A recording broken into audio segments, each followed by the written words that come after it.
This is it. Welcome to the first Sales and Revenue Leaders Sales Confidence event of 2021. So you'll notice we've got Matthew Blanchard, who's the VP of EMEA for Varison, and my special co-host today, Owen Richards, who is the CEO and co-founder of Air Marketing. So we're ramping it up this year, and we're looking forward to putting on a great event. For those that you are newbies, just press new on the comments, and those that are regulars who have been with us for the last few years, just hit regular or large. I don't know. Just tell us who you are and where you're dialing in from. So I'm just going to open up today's event with the help of Matthew and Owen. We're going to talk you through what you should expect from this afternoon. Introduce each of our 7-minute world-class speakers. So they have 7 minutes or so to deliver some actionable and interesting insights. And then after each speaker has completed their piece, Owen today is going to host the panel discussion. Now, it's really important that you hang around for the networking. How upsetting is it right now that we can't all hang out, cuddle, high five, clink beers if you're into that, or vegan juices, whatever floats your boat. But feel free to go and grab one from the kitchen at 5 o'clock until 5:30 when we're going to get into the networking. So I'm just going to frame to beginning and open up this event, and then we're going to invite Matthew to kick off the day. So first things first, none of this is possible without our sponsors. So thank you to SalesLoft, the #1 sales engagement platform. You can speak with Ollie and the team in the chat. Looking forward to share more about why Varison Sales Performance Management Platform and Matthew have joined us today, and we'll get into that in a moment. And of course, we've got the regulars, Elaine from Venetrix, Andre from Aircall, and then we've got our partners, the likes of Refract for call coaching, Cognizant for lead generation, Air Marketing for outsourced SDR work, and also the wonderful team at SalesWorks. We're looking forward to giving you as much value throughout this year. And actually, for those of you that are leading teams, we've now got events specifically, not just for leaders, but for SDR managers, SDRs, individual contributors, and those that are looking to become future CROs. And this year, because of the success of the awards, we're going to have top 50 sales leaders for the 4th year running, top 50 SDR managers, top 50 ICs, and top 50 SDRs. So there's a lot to get excited about this year. Let's just introduce Owen. Owen, why did you bother getting involved as a co-host with the Sales Confidence Leaders event?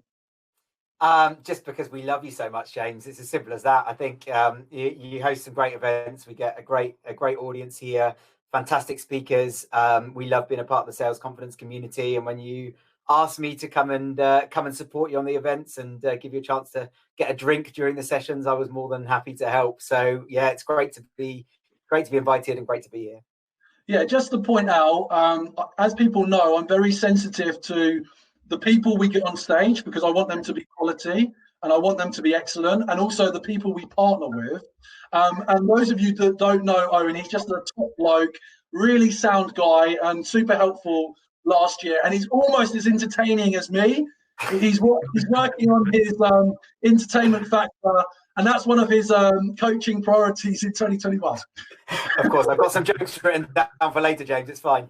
Okay, so you're wondering when we're going to kick off the value add of the 7-minute talks, and Matthew does have a talk coming up, but I'd like him to introduce the partnership in a moment. I just like to give you a bit of background of Matthew. So Matthew, who's front and center, he's currently the VP of EMEA for Varison, and he's got over a decade of experience in the sales performance management space. He's had the experience of working with companies like Mercer and Nice Systems, and also as part of IBM before they span out Varison again as its own entity.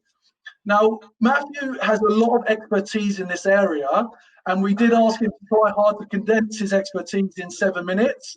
Don't worry, you will get an opportunity to meet with him and his team further along in the year. He's going to be a key part of what we're doing this year. Also, he's very focused on consulting and understanding the business cases of his customers and ensuring that they meet their objectives with the power of Barrison. Outside of work, Matt loves to travel when there's time and opportunity to do it, and also enjoys hanging out with family and friends. So Matthew, round of applause for getting involved. Would love to just hear a few words from you about why you decided to get involved with Sales Confidence. Perfect, and so thank you for allowing us to be part of it. I think the key thing was, much as Owen said in the pre-piece, it was because you told us we had to be. That was as simple as why. But I think if we look back to when we started talking, James, we were talking from probably October, and we've been watching for some time before that. And I think a really key thing to us was the community. We at Barrison are all about making sure we implement best practice and give guidance to others so that they can either do better at something that happens day to day, or that has the privilege to see what we can do to help them. And everything about this confidence group and the community linked to that, and it was an easy decision in the end. Yeah, we love that, and you know, it is really important to us. And I know it's sometimes difficult when we're not physically together. I mean, just, you know, say a hell yes if you miss the physical events, because we did used to have a lot of good times, and that will come back. But for now, there's people on here that can assist you in your career, in your business. So make an effort to make connections. And, you know, just listening to the approach that Matthew and their business are taking to growth and advising companies was something that I was really excited about. Just so people know, and obviously they're going to learn more about Barrison for the year, but just for a layman or those that have not come across sales performance management platforms, you know, what is Barrison and what do you do? Sure. So you gave a bit of the history away, actually, but I wanted to say that Barrison's actually been around for quite a while. So it actually started and was founded in 2005. But what happened was we got acquired by IBM in 2012. 2012. And then we've effectively become the new standalone organization with our former founder as of last year. And where we focus our time is around sales performance management. So the ability to help people get paid accurately, time, and in a transparent way. So that allows for motivation of the sales staff. But that was one of the key things that allowed us to come back into market. And now we're looking to innovate the way that sales performance management is used. And so leveraging our augmented intelligence platform, we're now able to help with sales planning, revenue operations, and revenue-based sales performance management. So it gives you more of a broad view of what it is rather than just the transaction part. How can we help people from a behavioral perspective drive the right behavior as we look to change our organizations as we move forward? I love that. And I think just, you know, that point about the behavior change beyond technology and how that is important to all sales professionals, no matter what stage of your career, but particularly from a leadership perspective when you're implementing new technology.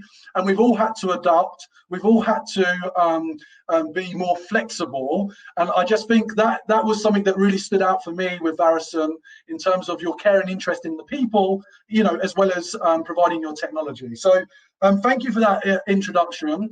So now we're going to kick off the 7-minute talks.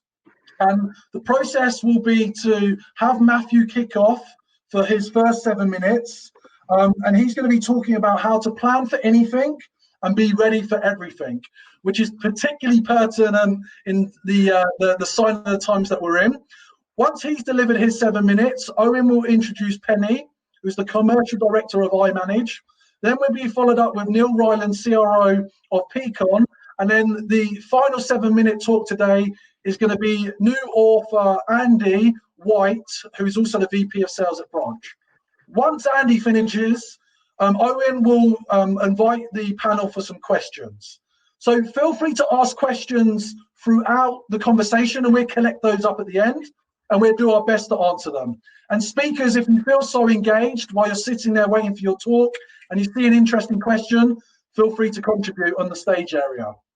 After that, please do hang around for the networking. You know, even if you've got a crack on at 5 o'clock with some other admin or work, use this opportunity to make some connections. And even I know some of you are senior leaders, you know, you're building mega teams. Give something back to those that are aspiring to help you. It does all make the difference. So thank you for hanging around for the networking. Owen and I will jump off. Matthew, this is your first 7 minutes. Over to you. Let's hope it's not the last. Let's go. Perfect. So thank you, everybody. As James mentioned, I'm going to go through something that I've effectively been looking at over the last few months. So over the last few weeks, most of us would have been going through a process where, from a professional perspective, we're looking at setting up for the future year. So trees, targets, compensation plans, all things that we need to take into account. And then looking at the personal side of things. So where are we going to go on holiday? How are we going to be able to travel? Where are we going to be able to travel? Setting ourselves up the opportunity to do what we want to do in 2021. Throughout these discussions, the same questions kept coming up, whether it was work or life. And it was, will we actually be able to do that? And then things like, what happens if that changes? How are we going to be able to manage it? And then obviously comes back to the key point, which everybody says, it surely can't be as bad as 2020. We all hope that's the case, but we simply don't know. The global pandemic has changed the way that we behave across all aspects of our life. And so previously, we'd be using historical data we already hold, to help us project and predict the future and even guide us on what we should be doing when it comes to territory plans, when it comes to allocations of targets. Also, from a holiday perspective, we'd be looking at things like TripAdvisor or BA or whoever we were booking with to enable us to understand where we should go on holiday, leveraging those opinions and people's experiences to define what we do. But that's changed. Because of what's happened in the pandemic, those cycles have been broken. The information that we relied on and the historical facts are no longer the same. We have a new future. We have a new way in which we're working. So we have to be able to plan for anything. And so when we look at 2021, we still have to leverage that 2020 and historical data, don't we? Because we'd be silly not to. But the key difference is as we look to 2021, we have to be prepared for everything. So anything that can happen, everything will. So what does that actually mean? As we're looking to book holidays, so myself, I was looking to go away and I was looking at Dubai and places like that because of the pandemic. I was thinking, I've just got to get out of here. I need a break. But then things change and you start looking at the information coming from the government. You start looking at guidance on where you should travel and restrictions. And then as you're looking to book your travel, you're looking at the companies you're booking with now, leveraging a credit card instead of purchasing with your own savings because of the fact it gives you the opportunity to have protection and security that it'll adapt with you. So no longer having to wait for vouchers to come back, I can book my holiday with a new person. Now let's pivot into technology and where does that really resonate? So technology is the same. For a number of years, we've had people coming to us at Varison and to probably many others out there in industry, asking the question, can your technology supply me with this, X, whatever it may be? Can you pay commission? Can you provide the visibility of performance to all of my staff? Can you provide me a simple view through Salesforce for me to understand how I get paid? That means it's simple. But what's happened with the way in which we're now having to deal with things is that process has changed. We're looking at the immediate future now, but in all of the conversations and all the relationships that we're looking at and partnerships, it's a case of we have to have confidence that that flexibility is there for the future as well. So when it looked at the end of 2020 and I was working between Christmas and New Year, I took the opportunity to reflect. And it seems that as a community, we're already learning. So 2020, we were getting requests for proposals in from large global organizations. And whereas the questions used to be like they were, can you calculate commission? Can you provide visibility? Can I do this on my own rather than come to you? The questions are now, how can I be self-sufficient? How can I manage change quickly and adapt to the requirements and requests of my business when they happen? How am I not reliant upon you? These types of questions are going to become more common. These types of questions are going to be part of our future as we move forward. And that's why at Varison, we're really keen to help organizations make sure that whatever we do from day one allows them that flexibility and guidance to drive the future. Whether that be helping you get live quickly on day one to manage the process that you undertake today in a simple format.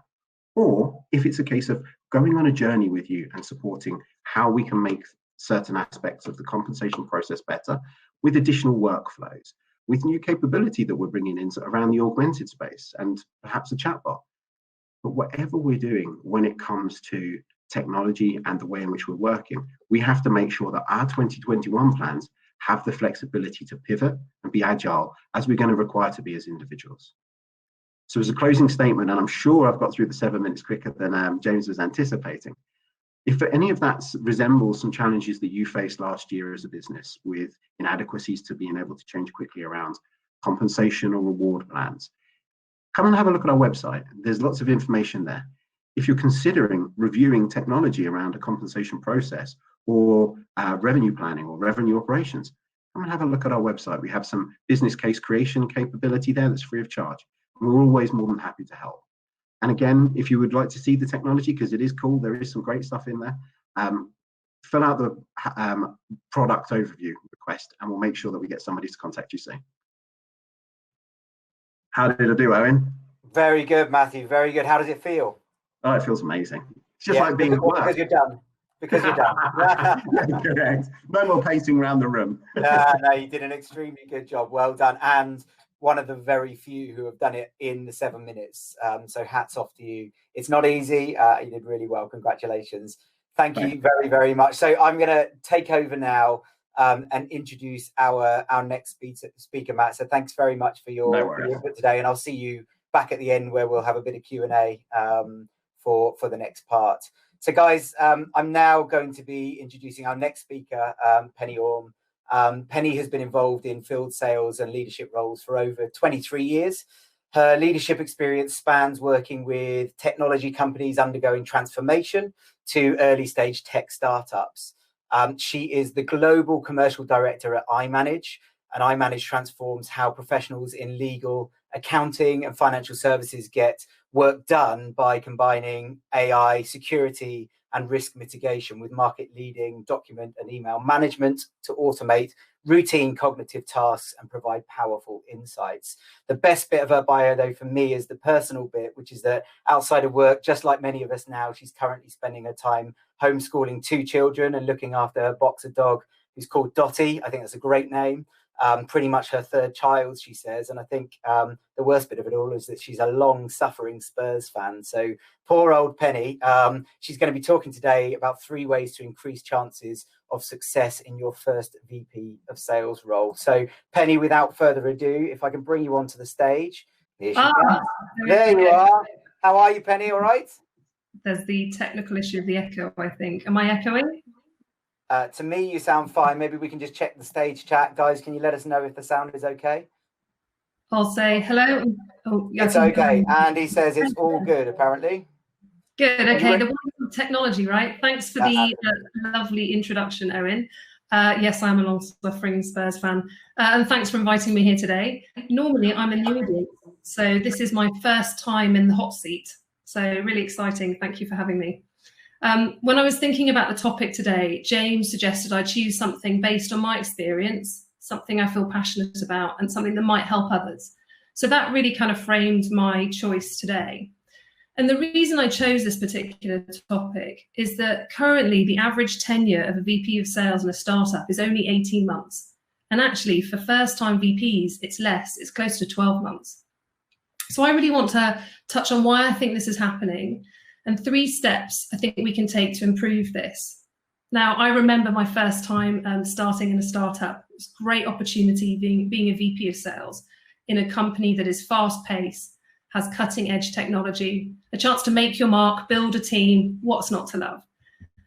Yet so many VPs are finding themselves being a number in this statistic, and it's not only frustrating for them, it's actually incredibly disruptive for the businesses. I myself have actually been a part of this statistic. And when I left that role, I spoke to a number of my peers and I found huge commonality as to why this is happening. And it seemed to boil down to high expectations from this role and a misalignment on what can actually be achieved in 12 months against a reality where the business is at. Now, as Owen said, I'm a football fan, and it kind of reminds me of football managers in the Premiership.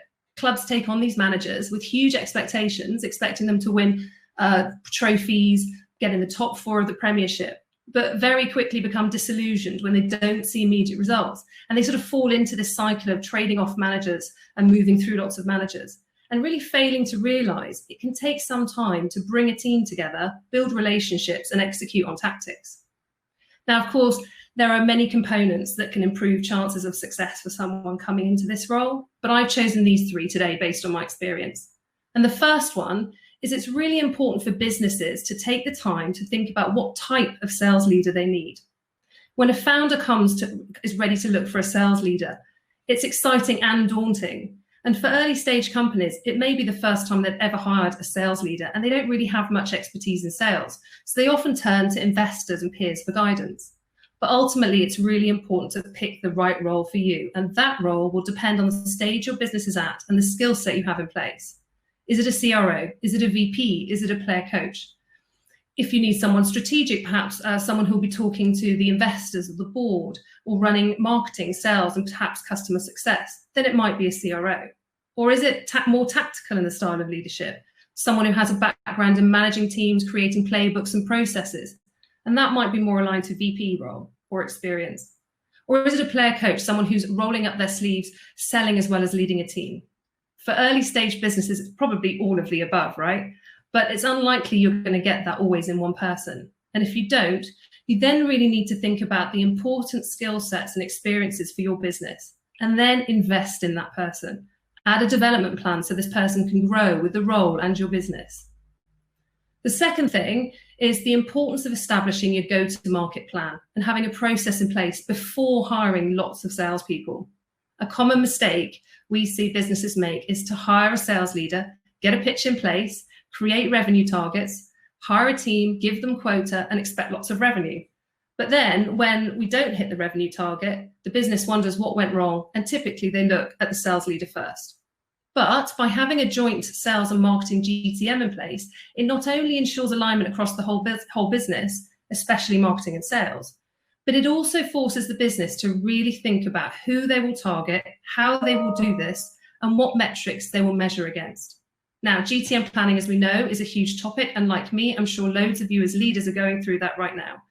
But for those who want more information, I recommend Winning by Design. They do some fantastic content. And of course, the GTM is underpinned by the sales process and playbook. Success in SaaS sales requires measurement, and measurement requires being systematic.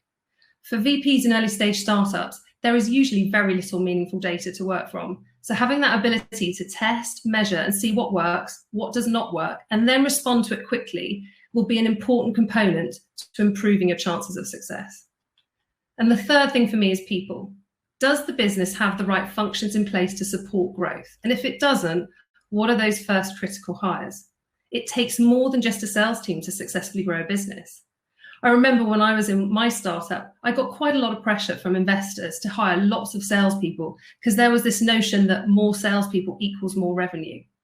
However, if the right plan, process, and supporting functions are not in place, the sales team will less likely be successful, less likely to meet their quota targets, and are more likely to be frustrated and leave. So who are those first critical hires beyond your first 1 to 2 salespeople? Personally, if it's not in place already, mine would be marketing. Critical component in finding, driving, and nurturing leads. And they create this really rich content that enables sales to have more effective conversations with buyers.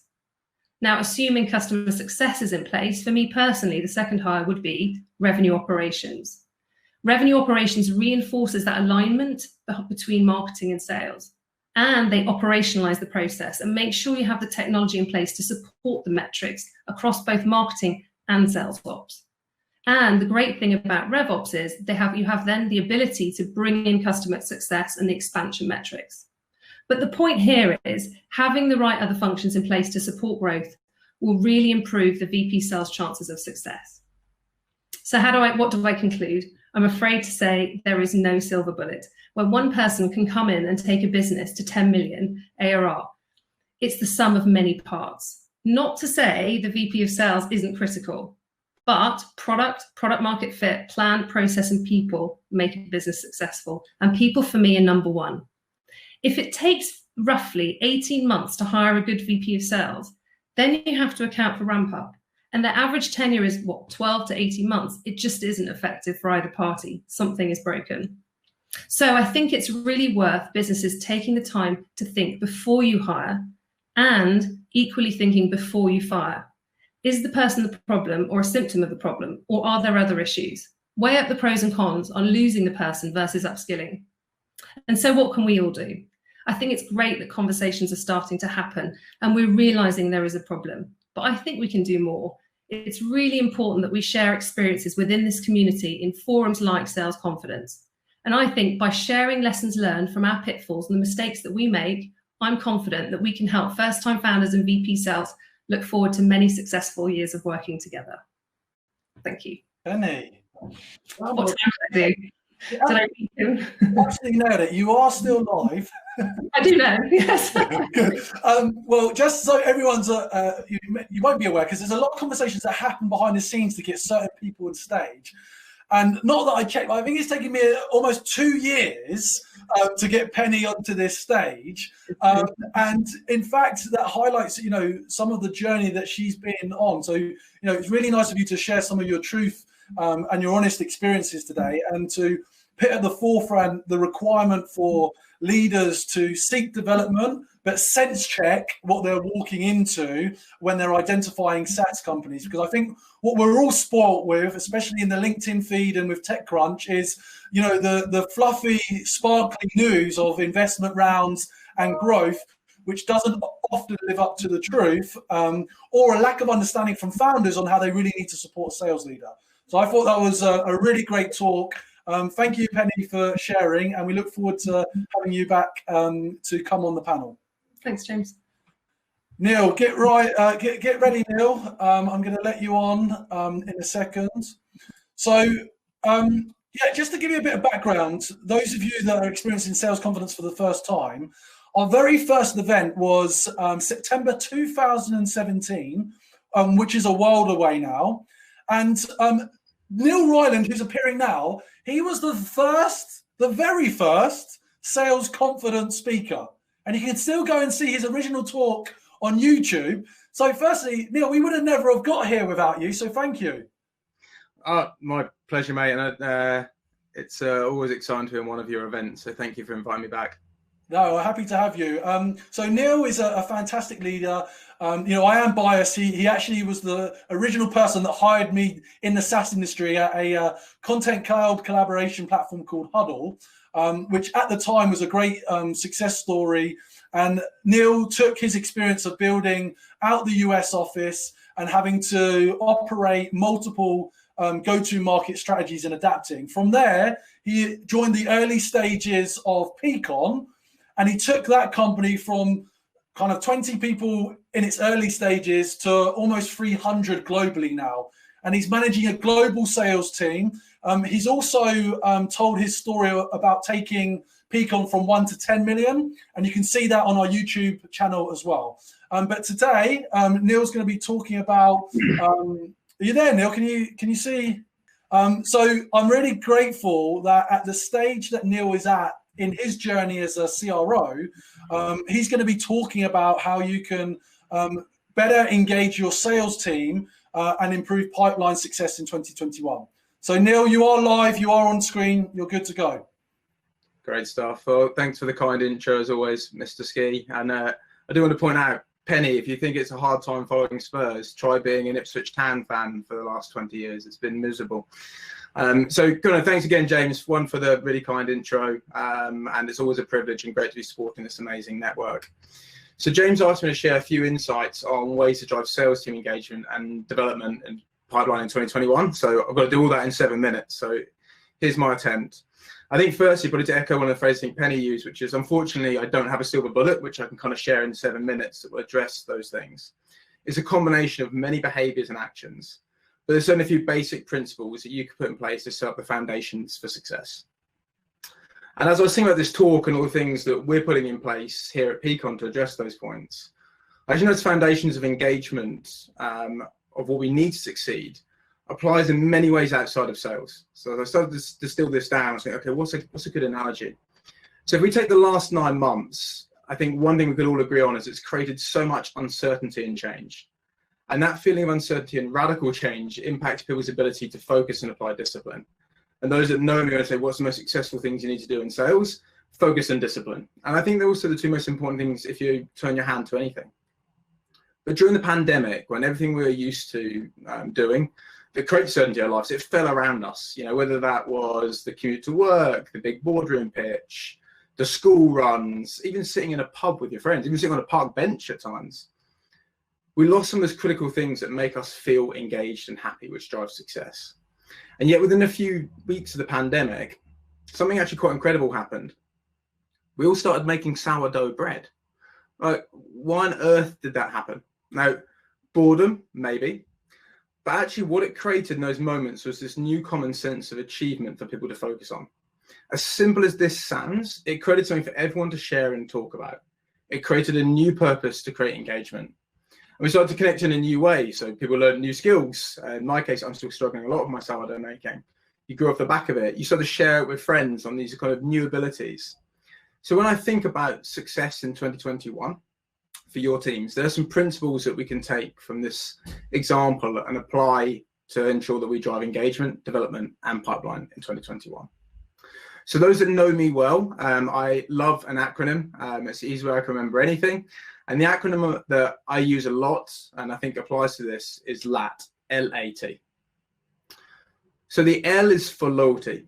If you want to build an engaged sales team in 2021 and find that extra 10%, you need to know what you're fighting for, what you're aiming for this year. And what I ask is, have you set a purpose that's simple for people to follow?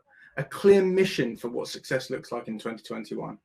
Or is it clouded by lots of other metrics and many other mixed messages that we tend to get when we try to rally people in the start of a new year?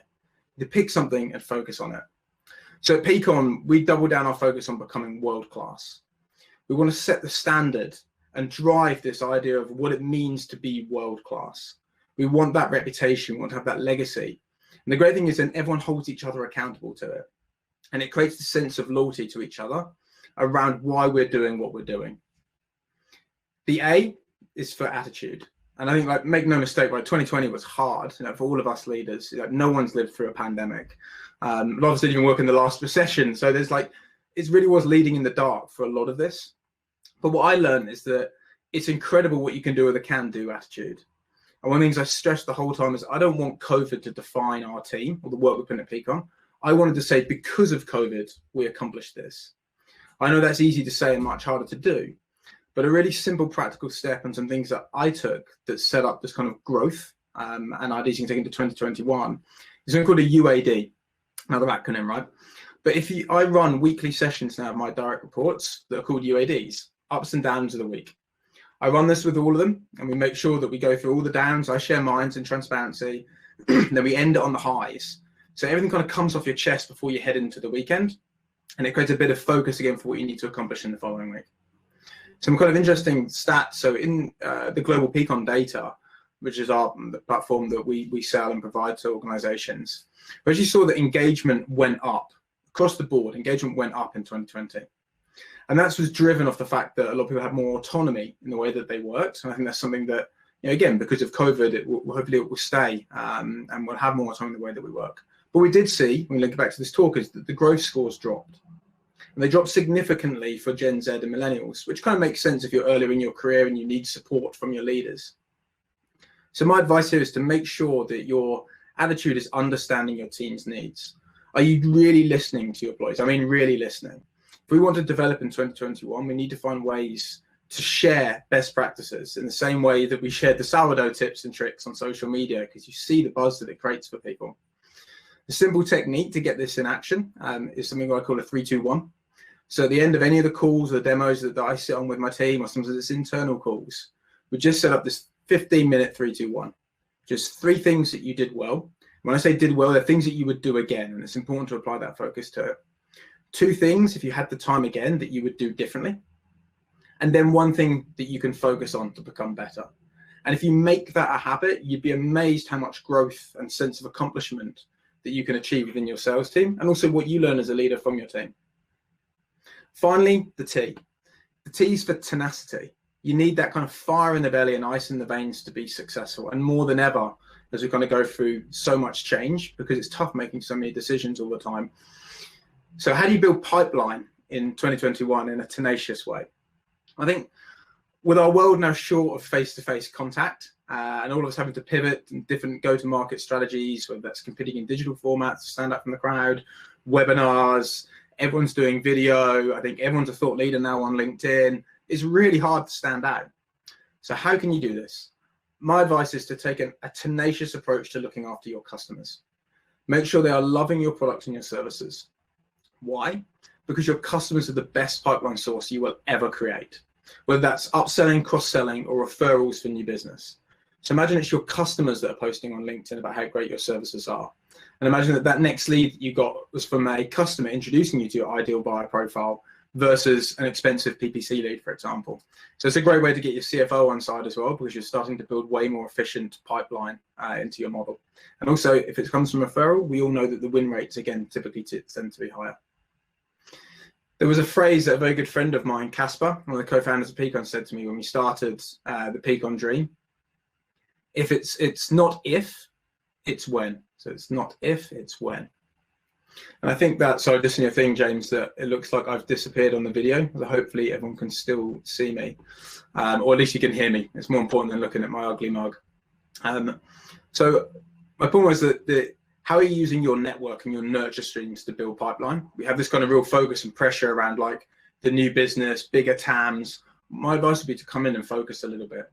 Who have you spoken to before? What % of your pipeline is coming from that source?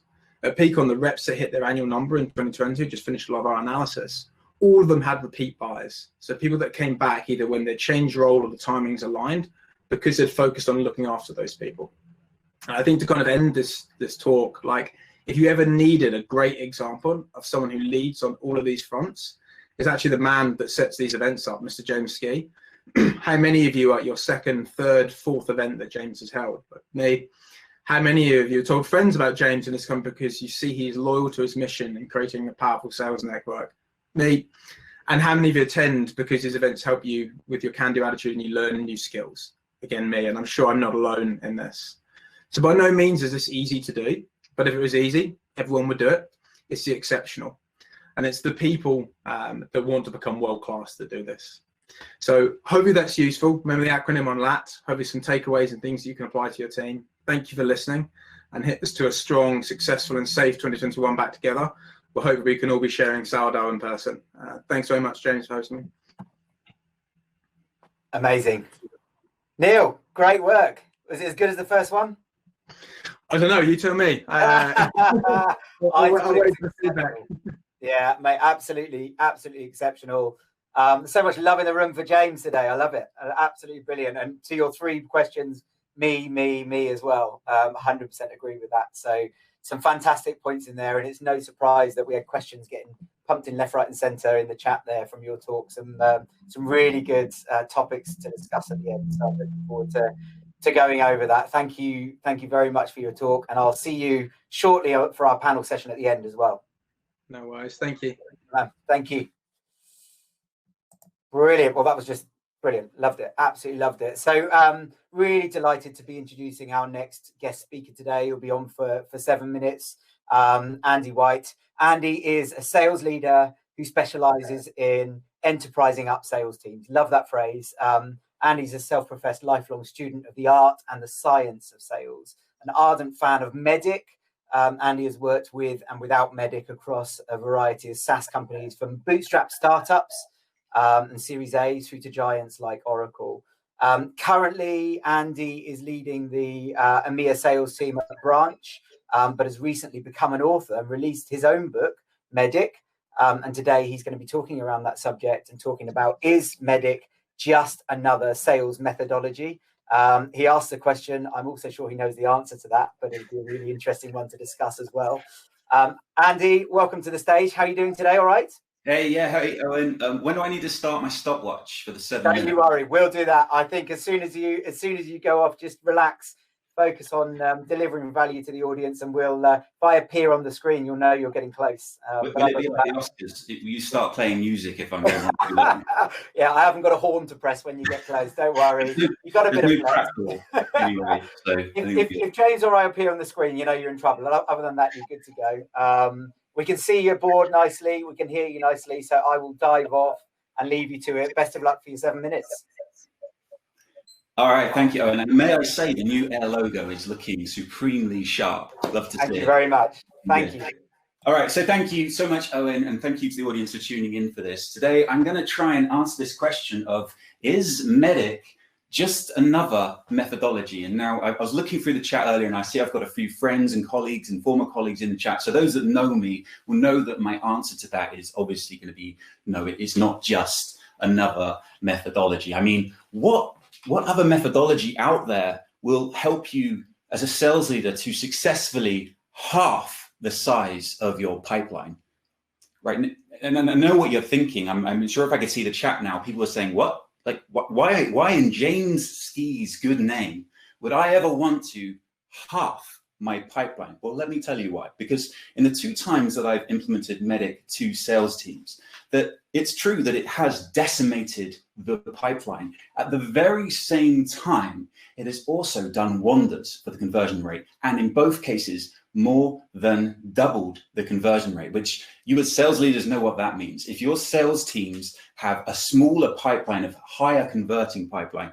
it means they can be more efficient and more effective at spending more time on good deals, and probably likely to free up a ton of time to focus on keep filling up the top of the funnel.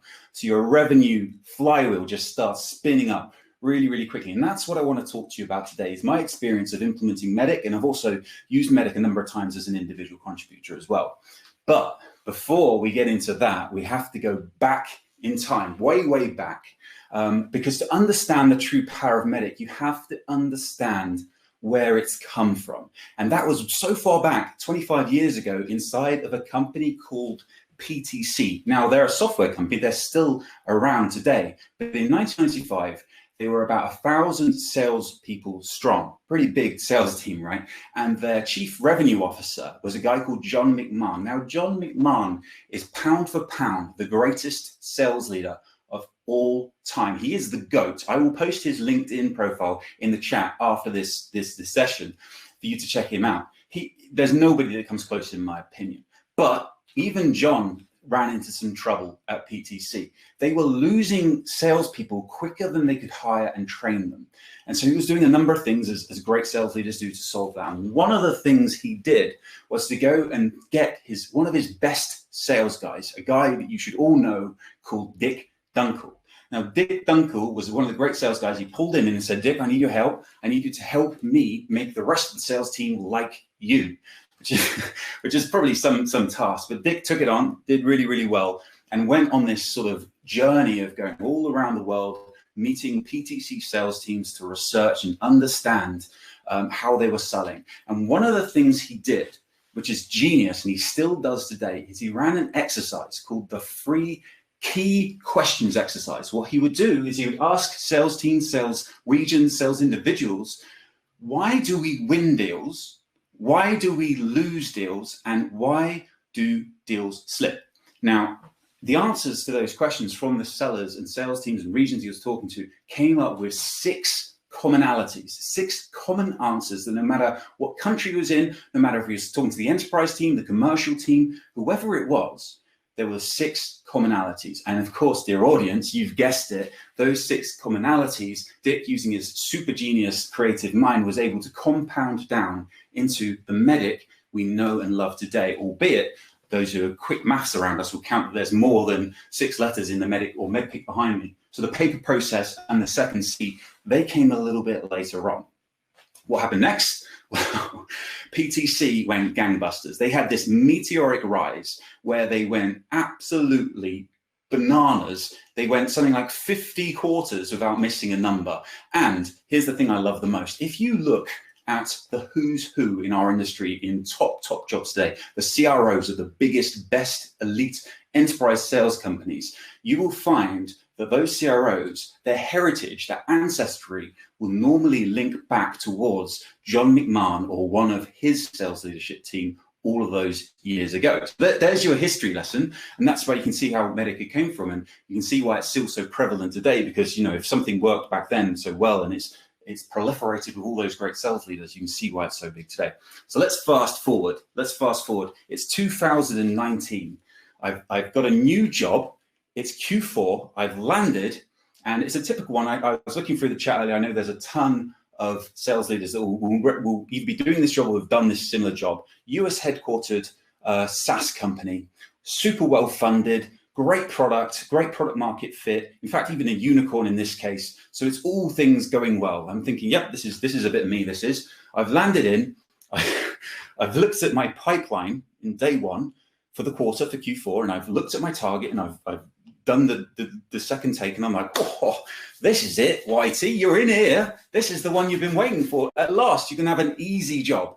And of course, that feeling lasted about a day. It might even be less than that, because I realized that this plethora of millions of dollars of pipeline was not really pipeline. It was dead pipeline. There were dead deals. It was like the land of the living dead in the pipeline. And what I was actually seeing was classed as a forecast was actually a hope cast. And you know, when you looked into the types of deals we had there and why you knew they were dead was because they fell under that classic closed loss category of lost momentum, and that shows itself in various different ways. It's you know, gone dark, ghosting, no budget, not a priority. All of those closed loss reasons were kind of what I would class as lost momentum. And that's bad enough when you've got a lot of closed loss reasons like that. In my case, they weren't closed lost. They were still there. They were like mocking me in the pipeline. And what I was learning was happening was that the sales team, they would have this pipeline, and they would get to the end of the quarter and sort of have a little look-see around and just sort of like throw it over to the next quarter and, you know, sweep it under the rug. It'll be all right. We'll worry about it when we get there. So the idea of forecasting and having kind of an efficient sales engine, forget about it. Absolutely forget about it. So you've got to think about how you fix these things. And I love, those that know me will know I love an analogy. One of my favorite analogies for sales is the idea of a sales process being a bit like a production line. And think about a car manufacturer production line. And I love this analogy of the apocryphal tale of a guy called Oscar Klein. Now, I only learned about this the other day, but Oscar Klein, I'll give you a clue where we're going with this. His initials are OK. His job was to stand at the end of the production line at Ford. And as cars would come through, he would check them out. And if they were OK, he would put his initials OK on them, and off they would go to the dealership to be sold. If they weren't OK, he would send it all the way back to the start of the production line, right? And they would come through and get fixed. Now, we don't have that luxury in sales. This is where the analogy breaks, right? We do not have that luxury. And so what happens is, you know, if a deal loses momentum, we don't have the luxury to start again. We can't say, well, you know, I see you're ghosting me, Mr. and Mrs. Customer. I hear you're about to tell me I've lost this deal. Just hold your horses there a second. Give me another chance. I want to do some more discovery. I want to do another proposal, another demo. We don't get that chance. And in fact, it's very similar to the modern production line now, actually, in sales, because, you know, cars don't go all the way through to the end now. They get fixed on the moment. In fact, if you imagine, dear viewer, if you imagine the most modern car manufacturing plant, say, imagine a Mercedes plant. It's sterile, it's beautiful and clean everywhere. And the cars come through, you have all these robots, and attached to the robots are lasers and cameras, and every nut, screw and bolt that goes onto any car, it's not just Mercedes, any car now, is followed to the millimeter. And if something is out by even the tiniest little bit, they stop the production there and they fix it there and then. And dear viewer, that is exactly what Medic or MedPick does for your deals. It acts as those lasers, it acts as those cameras at any point. It doesn't matter whether you're qualifying a lead, right through to closing a deal, through to actually post-sale and customer success and renewals as well. It acts as the mechanism that keeps you on the front foot. Let me go a little bit deeper, but not too much, because I realize I'm over. Metrics, this is where you will have the value. This is how you quantify the value. So if you not quantify value in your deal, that's your problem there. If you've got a problem with access, that's where the framework of the economic buyer comes in. Make sure you're talking to the right authoritative figures. If it's about the how or the what about how you make a decision, that comes under the decision process and decision criteria. Oh, don't even get me started on paper process, MSAs, SOWs, SLAs, GDPRs, CCPR, DDPR. Oh, you know better than I do. Implicate the pain. The difference of implicating the pain and identifying the pain is how you make the customer feel. If you implicate the pain, it's going to be important enough that they actually do something to keep your momentum on a deal. Champion, the biggest misused phrase in enterprise sales today. Salespeople today, if they go to a reception area, I mean, remember when we could go to reception areas, and they speak to the receptionist and have a, you know, they have a good conversation with him, all of a sudden he's their champion because you had a conversation, right? The only thing worse than not having a champion in your deal is having a faux champion, a fake unqualified champion. And then you got the competition. And because I'm over, I don't need to go into that, but we know like there's like 5 new marketing technology companies a day today. So to answer my question, I'm wrapping it up now. Answer my question, is MEDDIC just another sales methodology? I say no. I say MEDDIC is the operating system of your revenue teams. It doesn't matter who you are in the sales team, what position you have, what methodology you have, or what apps you have. MEDDIC is the operating system. And if I may, Owen, you may, as a sales guy, I couldn't finish a session like this without an ask. And you may think I'm going to ask you to buy my book. I'm not. I'm going to ask every sales leader on this session to run the exercise with their team. And I guarantee you will find the answer in all of the answers to those questions, good or bad, is MEDDIC. Thank you. Amazing, absolutely amazing. You were on a real roll there, so we let you go because it was such good value. Thank you very much. You win the award for best display in the background for sure, but that was really, really, really valuable. Thank you ever so much. I think what I'm going to do now is invite everybody back in. So can Neil, can Penny, can Matt, can you get back on? I think we're going to go straight into the panel. There's Penny, you're back on. Great job. Matt's back with us. Hello. And I think we're just waiting for Neil. I've got quite a few questions here, guys. So I'm going to ask us to try and keep our answers reasonably concise. Obviously, people can take this offline with you if you want to. And I'll fire a question. We'll go around if you want to answer it. Ideally, we get an answer from most or all of you on each of the questions. And I'm going to start with a question from somebody in the audience, from Alexandros, who said, question for Neil primarily. So Neil, if you can start, a lot of startups want to build a comp structure that works for all of revenue and aligns all functions, marketing, demand gen, sales dev, sales, customer success, etc. What actionable advice do you have on building that? Do you have any resources to look at for comp building in SaaS? He also says, would you be open to a chat? So maybe you can follow that afterwards, but probably a question for Neil. Matt will have a say on this as well, I'm sure. Neil, do you want to kick us off with that question? Yeah, sure, and I'd be happy to do a call if you want to have me on LinkedIn, and we can find some time. I think I agree with it, and again, we've tried lots of different models at Peakon. It's pretty matured as we've got bigger and become more global, because you start to have global teams and then regional focused teams, and you want to make sure that if your region performs, you're rewarding the teams that are working in region. But what we started with kind of globally was we created basically our metrics that matter. And this ended up, it's got a nickname in Peakon called like the fantasy funnel now. But the idea is we know that we need X5 coverage at a certain level, X3 coverage at the next level for the rolling, for us to hit the following quarter. Then we have a goal around, we have to beat our competition more than what we lose to them. If you want to be the number one in the market, that's important to have a 50% plus win rate. And then we have our target on our net closed additional ARR. So what we do is we align the company kind of bonus around those measurements. And then obviously, as we've got more global, they kind of get broken down a little bit into the regions.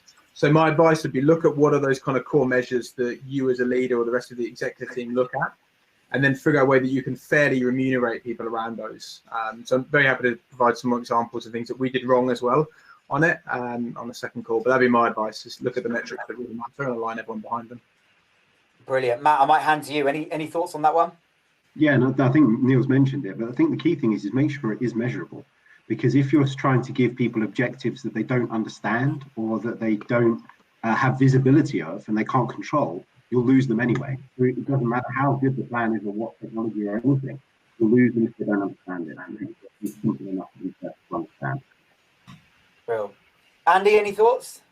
No, it's a classic thing where I agree with the guys before me. I think always keeping the outcome in mind is really important for these things. And as the guys say, measuring is metrics. So yeah. Penny, anything to add? I think you might be on mute, Penny, or the sound's not working. So I'm going to move on. You think I'd learned by now about mute? There you go. You're on. I know you've had enough practice, haven't you? How did I make that mistake? No, I just said I agree. As long as it's measurable and visible, I think, and in line with the company goals and objectives, then I'm measuring. Great stuff. Thank you. So next question. This is from a guy called Owen Williams, who ironically I connected with last week and found out we grew up in the same town in Kent. So good to see him joining us on the event. He asked, do you believe the traditional annual employee survey still has a place as being a useful tool for employees to give anonymous feedback and the leadership team to receive genuine feedback? I might start, question for all of you, but I might start with Penny this time around and go the other way, if that's okay. Penny, any thoughts? First of all, I think, yes, it's really critical that you get employee feedback, 100%, particularly in a startup, grow up, scale up company, absolutely critical, because a lot of the people in management haven't managed or run businesses before necessarily. Plus, you're trying to grow and bring people together, make sure that they're moving in the same direction, make sure they feel passionately against the mission and the goals.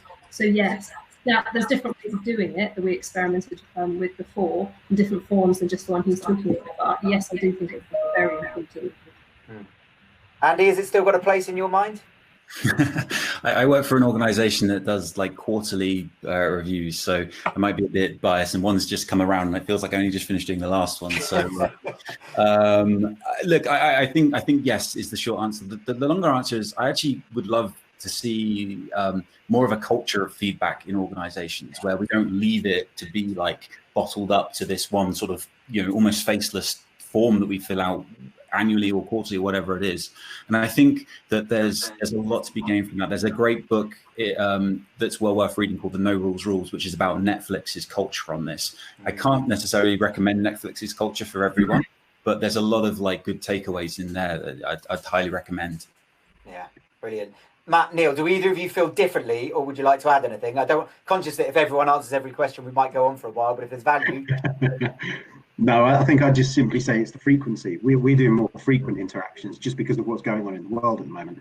Because I think the other thing is you have to take into account with what's going on, employee engagement is also about things like mental health, and with the challenges we face across the globe at the moment and being stuck at home and Zoom fatigue, you have to make sure that you're interacting with your colleagues and your friends more frequently to give them that visibility. So leverage that as part of it. Yeah. I mean, obviously, this is what we do day in, day out. So, I mean, I personally think the annual survey is bonkers, and the reason for that, and I'm opinionated on it, is those that have travelled or live, like if you go to New York in January and it's freezing cold, and then you made the assumption that's what it's like all year round in New York, you would be very, very hot in your coat in the summer in New York. And it's the same thing when you're looking at employee engagement. Like if you hadn't been measuring on a frequent basis, and you ran a survey in January this time last year, and then you took a snapshot now, and you think of everything we've had to go through in 12 months, all the change around well-being, we've had the Black Lives Matter movement, all these things have influenced how employees are feeling. And if you're not measuring that, you're missing out on opportunities to reduce attrition. Like our data shows us if they're, something like, no one here wants to lose top performers, right? And that's like a key message. So if you can manage attrition through getting frequent feedback, most people actually start looking at a new job or get unhappy around 9 months in advance. And it's all go. So I don't know if you guys can still hear me. My laptop's going crazy. Yeah, we're good. Cool. 9 months in advance. And what you see in our data is, first of all, it's about accomplishment. And then it's around the recognition, because if you're doing something, you're not being recognized for it. And then your workload scores start to drop. And then finally, it's reward. And that's what, if you think about your exit interview, someone goes, I just got offered a better opportunity for 10% more money. And by then, the horse has bolted. But imagine if up front you knew when someone's accomplishment scores started dropping, and you could then intervene. So for me, it's critical that we move away from an annual survey and focus more around real-time feedback, because you'll start to address challenges in your team in the same way you look at your pipeline on a regular basis to manage that. Yeah. Do you know, all of this fits in with that theme of employers being more connected with their people at a human level, rather than it being seen as that transactional employer-employee mentality. That's really interesting to hear. Some great points there. I'm keen to ask you a question about yourselves a little bit, which is individually, if we just go around, what are your priority focus points for your own development as a sales leader in 2021? So what are the things that you are really focused on in your development? I'll let somebody nominate themselves to go first, so the others can think about it. Anybody got some thoughts on that, what they're focused on this year? I can go. I've got mine are kind of this personal developments in terms of my leadership style. So trying to do more around active listening, thinking about how I manage and work with a team remotely, So I'm doing a lot around that. So I think I'm trying to think how do I adapt my leadership style to be effective in this environment this year. Yeah, I think that's what I'm focusing on this year, personally. Brilliant. Who's up next? I'm happy to jump in. And I mean, I get regular feedback in Pecan, so I find out pretty quickly when my team are not happy with me. For me, there's two things I want to work on. As we become more global, it's made me a lot more aware around taking a better understanding and learning around the challenges that different teams face around diversity, equity, and inclusion. And I think that's one of those things that I would always say is important. I'd like to think I'm doing a good job of it, but it's only now that we've started to dive into it, I realise perhaps some of the gaps that I have in the way that I'm running teams. So that's one area. And then the second is, and James on his work with me, I love winning, and I sometimes dive in too quickly. And I think for me, it's making sure that, you know, I hire people that have great talent and I let them get on with it and make sure that I'm there to support them and move things out of the way versus try to rush in and solve all the problems for them. So brilliant. Two things I have to check myself on this year. Go on, Matt, you're up next. So I was actually going to say the same one as what Neil did. I love being in the trenches with the team and being part of every interaction as we scale, because coming out of IBM and starting up as an independent business, you don't have that opportunity. So I think for me, it's making sure that I do provide the teams the opportunity to grow as we expect them to, because you're right, we have great people. I think the other thing that's really been an eye-opener to me is because we've been growing and because we've been onboarding people. Onboarding over in a virtual way is tough, and getting better at making sure that people have visibility into expectations, making sure we're able to support them in the way in which they need is something that I'm working on as well, because I think it's going to become something that's the new norm. Yeah, agreed. Thank you. Andy? Well, other than timekeeping, I suppose. Learning what 7 minutes looks like, yeah. Yeah, there's a couple of things. Quick one. I think I need to get better at taking feedback. That's something I need to work on. So that's something I'm actively working on. Another one is, and this is something I think that everyone can take away, is that to just trust my gut more. There's been so many times, particularly last year, there was times where I would be the guy in the room saying, guys, we're not going to win this deal for this reason. And it's like it's the worst I told you so in the world, right? When you lose a deal. It's just imploring everyone to trust their gut more, and just, you know, if you feel it, just go with it. Yeah, fair enough. I've got two more questions. I'm going to ask them. I'm going to ask one now and ask you, if you've got pen and paper, write the answer down on it. I'm going to get you to show them, because I want to see the difference between the answers on this. But in the meantime, while you're writing them down, I'll ask the other question first. So could each of you maybe go around? The first question that I want you to write the answer to is, when it comes to comp plans, Matt, I know this is something you've talked about. How regularly should you be reviewing comp plans for your revenue team? So is that something you do annually, every 2 years, every 6 months, or quarterly? I just want you to write it down so that we don't just copy each other, and see what the variety of answers is. In the meantime, though, could I just get in? We'll wrap up on that one after this question. Could I just get you to look at yourselves as a sales leader now and just say, what is the one thing that you've tried across 2020 that didn't work? Because I find in these 7-minute talks, we often talk about the things that work really well, the things that people should be doing. But how about we try and give our audience something that they definitely shouldn't try, that didn't work for you last year, or indeed first thing this year? So anybody got something they'd like to share in terms of something that failed for them in the last 12 months? I've got a couple, one probably pandemic linked, and then one just generally from a strategic point of view. One was I went overboard on coffee check-ins in my desperation to manage like communications dropping off, and the fact that I'm used to being on a plane and seeing people, and we went too far on it, and then we ended up in this situation where we dropped engagement because we're trying to almost force coffee conversations that didn't need to happen. So I think that's why we shifted that kind of UAD thing, and like it gives it a little bit more structure, but in an informal conversation. I think just being careful of not overdoing the pub quizzes and that stuff. You need to be sensitive to the fact that people are probably doing them at home with family as well. So that'd be one for me. Thank you. Cool. Anybody else got something they failed at, or that they can learn from? Yeah, I have one.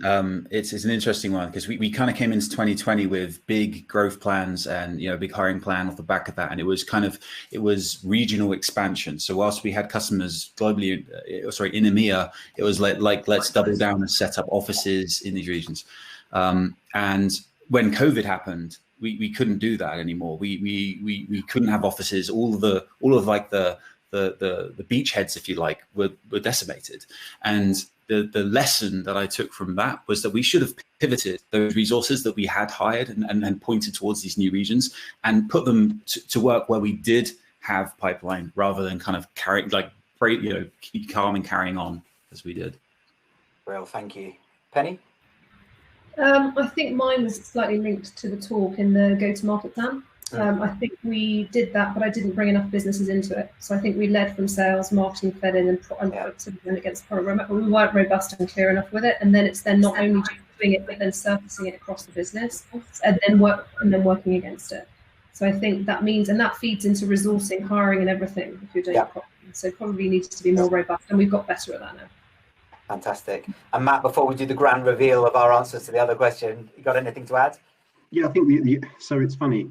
My boss came up with this term, own yourself, because because of the fact we can't travel any longer, and because we are effectively stuck at home, you find yourself glued to the laptop so frequently that your day's suddenly gone from being a 16-hour day to a 20-hour day, and you don't make use of the time correctly. And I think that's the key thing, owning the time to make sure that I get the most out of it, rather than just thinking that it's going to be a better outcome through more time. Fantastic. Guys, great answer. I feel like I could ask you 100 questions and we keep adding value, but we have to wrap up just now. There are some other questions on the chat. You get the time to answer them, or reach out to people on LinkedIn. That can be value. Before I invite James back on to finish up, show us your answer, guys. How regularly should we be reviewing that comp plan? You might hold it nice and close. Let's see if we've got consistency. Annual from Andy, I can see that. Is that 6 months from Matt? Yeah. Annual moving to half yearly from Penny. Quarterly from Neil. There you go. So what we've established is it should be annually at the very least.